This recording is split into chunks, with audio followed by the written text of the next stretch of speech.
Assalamualaikum warahmatullahi wabarakatuh. Waalaikumsalam warahmatullahi wabarakatuh. A'udzubillahi minasyaitonirrajim. Bismillahirrahmanirrahim. Alhamdulillahirabbil alamin. Allahumma shalli ala Muhammad wa ala ali Muhammad. Rabbana zalamna anfusana wa illam taghfir lana wa tarhamna lanakunanna minal khasirin. Rabbi shrah li sadri wa yassir li amri wahlul 'uqdatam min lisani yafqahu qawli. Amin amin ya rabbal alamin. Alhamdulillah kita bisa mengkaji lagi Al-Quran pada malam ini. Mudah-mudahan ini menjadi ilmu buat kita semuanya, menambah keimanan kepada kita dan makin menjadikan diri kita menjadi hamba yang taat. Nah, hari ini kita akan lanjutkan lagi kajian kita. Kita sudah mulai dari surat Al-Fatihah ya kemarin, kemudian sambungannya adalah di surat Al-Baqarah ayat 1 sampai ayat ke-5. Untuk merecap kembali apa yang kita sudah pelajari di 3 minggu yang lalu ya, 3 minggu yang lalu. Jadi dalam struktur surat Al-Baqarah ini, Allah menjelaskan di bagian awal surat Al-Baqarah itu 3 kelompok manusia. Kelompok manusia yang pertama mulai dari ayat pertama sampai ayat ke-5. Menjelaskan siapa? Menjelaskan orang-orang yang beriman. Kemudian kelompok yang kedua itu menjelaskan tentang orang-orang kafir, ayat 6 dan ayat ke-7. Kemudian habis itu nanti akan dijelaskan ayat 8 sampai ayat 20-nya tentang orang-orang munafik. Ya. Jadi ini struktur sampai ayat ke-20-nya ya. Jadi orang beriman, kemudian orang kafir, kemudian yang terakhir orang munafik. Nah, 3 kategori kelompok manusia ini akan ada sepanjang zaman nggak? Ada. Allah izinkan nggak itu terjadi?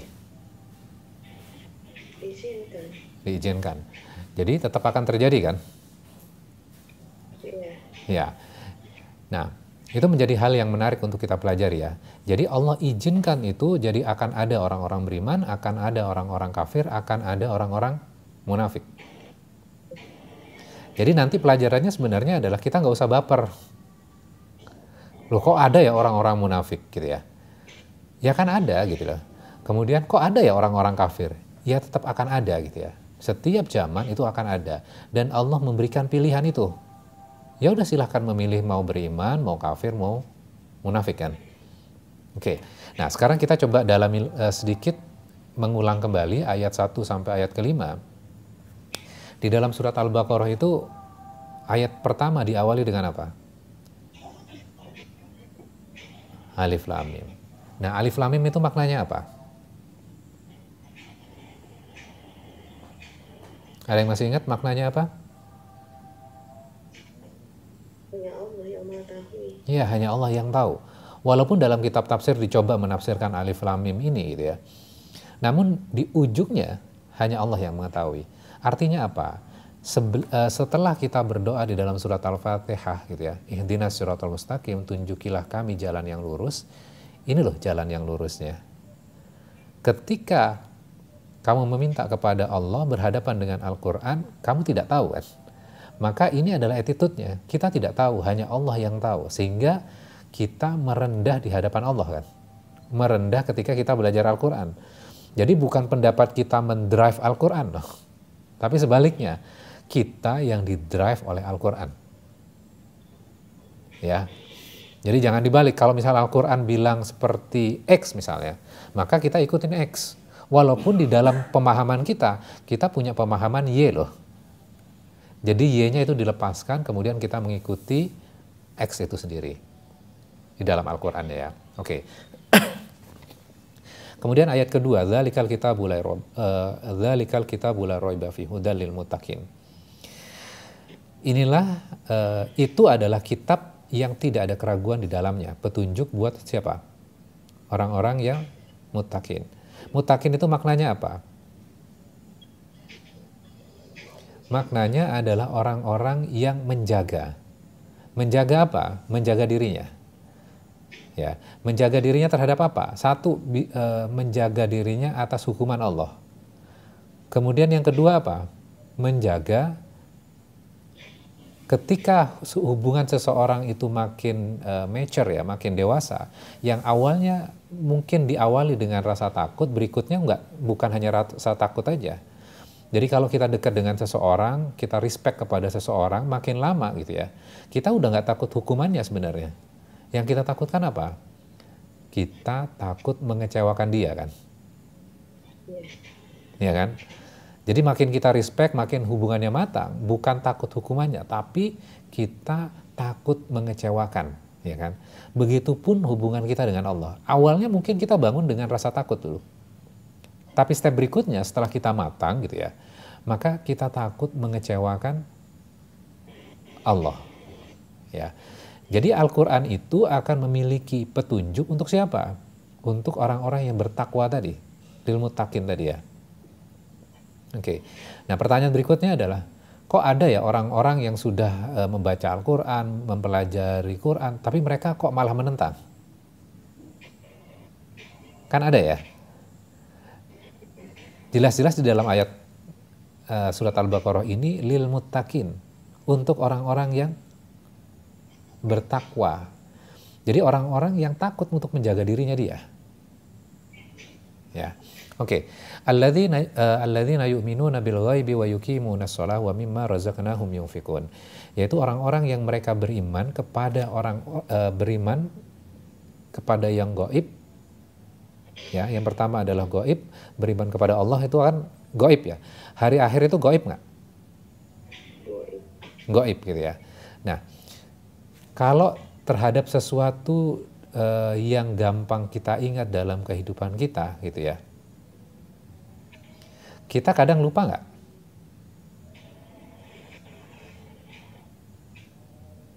Dalam kehidupan kita kadang lupa nggak? Omongan seseorang kepada kita misalnya, berpesan kepada kita sesuatu gitu ya. Tolong ini nanti dibawa minggu depan. Kadang kita lupa nggak? Lupa. Padahal orangnya ada di hadapan kita loh setiap hari. Tapi kita kadang lupa tuh. Nah, gimana cara kita membangun memori atau ingatan kita, awareness kita terhadap yang gaib? Caranya seperti apa? Maka kita baca bagian berikutnya, wa yuqimunas shalah. Maka tegakkan sholat. Sholat itu artinya apa? Sholat itu membangun koneksi, membangun sebuah hubungan. Terhadap apa? Terhadap yang gaib tadi. Jadi kelihatan ya korelasinya ya. Jadi sesungguhnya Al-Quran itu memiliki sebuah coherence ya, hubungan antara bagian perbagiannya.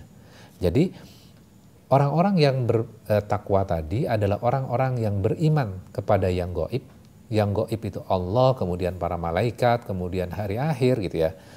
Dan kalau itu tidak diingatkan, maka kadang kita lupa. Gimana cara mengingat terhadap yang gaib itu?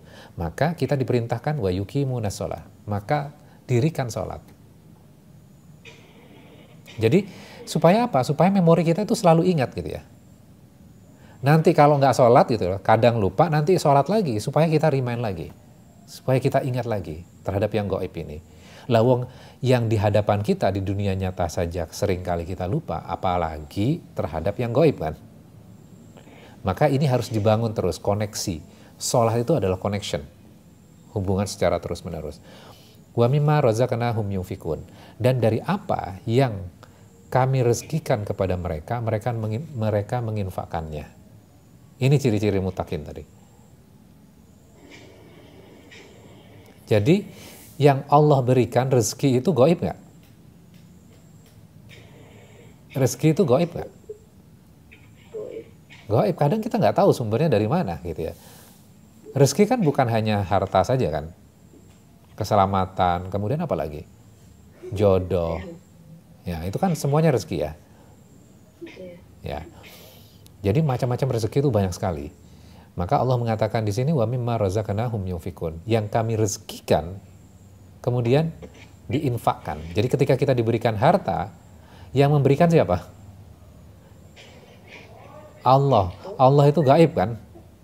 Maka untuk menunjukkan rasa iman kita, zakat itu dikerjakannya atau sedekah itu dikerjakannya di dalam sholat atau di luar sholat?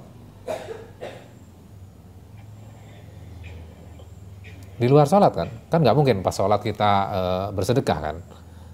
Iya. Ya. Nah, artinya apa? Sholat itu membangun sebuah koneksi terhadap yang gaib. Ya. Kemudian ketika kita bersedekah di luar sholat, maka itu juga membangun connection kita terhadap yang gaib. Oke. Jadi lil muttaqin itu orang-orang bertakwa. Siapa orang-orang bertakwa itu? Kan biasanya kan kalau kita mendengarkan orang bertakwa adalah yang melakukan segala perintah, menjauhi semua larangan kan? Nah, kita lihat definisi Al-Qur'an di sini ya. Allah sudah menjelaskan. Lil muttaqin itu, orang-orang bertakwa itu yaitu orang-orang yang beriman terhadap yang gaib, wa yuqimuna shalah, kemudian mendirikan salat, wa mimma razaqnahum yunfikun. Ini adalah ciri-cirinya. Kemudian walladzina yu'minuna bima unzila ilaika wa ma unzila min qablika. Dan mereka mereka beriman dengan apa yang diturunkan kepadamu, kepada Nabi Muhammad. Berarti apa itu? Al-Qur'an kan? Kemudian wa ma unzila min qablik. Dan beriman kepada yang diturunkan sebelummu. Berarti sebelum Nabi Muhammad kan? Jadi kita beriman dengan kitab-kitab sebelumnya tuh. Ya. Jadi kita mengakuin semuanya. Ya. Oke. Ulaika ala hudam mir rabbihim. Mereka itulah orang-orang yang berada di jalan Tuhan mereka, wa ulaika humul muflihun. Jadi orang yang beruntung itu siapa? Wa ulaika humul muflihun itu siapa? Orang-orang yang bertakwa. Ya. Siapa orang-orang bertakwa itu? Orang-orang yang percaya kepada hal gaib, Ya. melaksanakan sholat dan mengeluarkan sedekah atau zakat. Ya. Itu. Dan mempercayai. Nah, itu adalah semua Kitab-kitab yang betul. Nah, itu adalah orang-orang yang beruntung. Muflihun itu adalah orang-orang yang sukses. Ya. Oke. Ini adalah penjelasan di dalam surat Al-Baqarah gitu ya, tentang orang-orang yang beriman. Jadi kan kita sudah minta petunjuk ya, ihdinas siratal mustaqim, berikanlah kepada kami petunjuk. Kemudian Allah menjawab alif lam mim, dzalikal kitabul la raiba fi.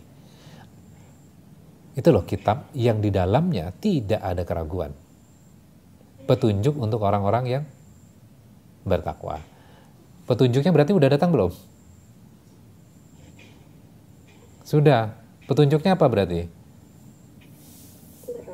Kitab ini kan, atau kitab itu gitu ya. Berarti yang selama ini kita minta petunjuknya sudah datang belum? Sudah.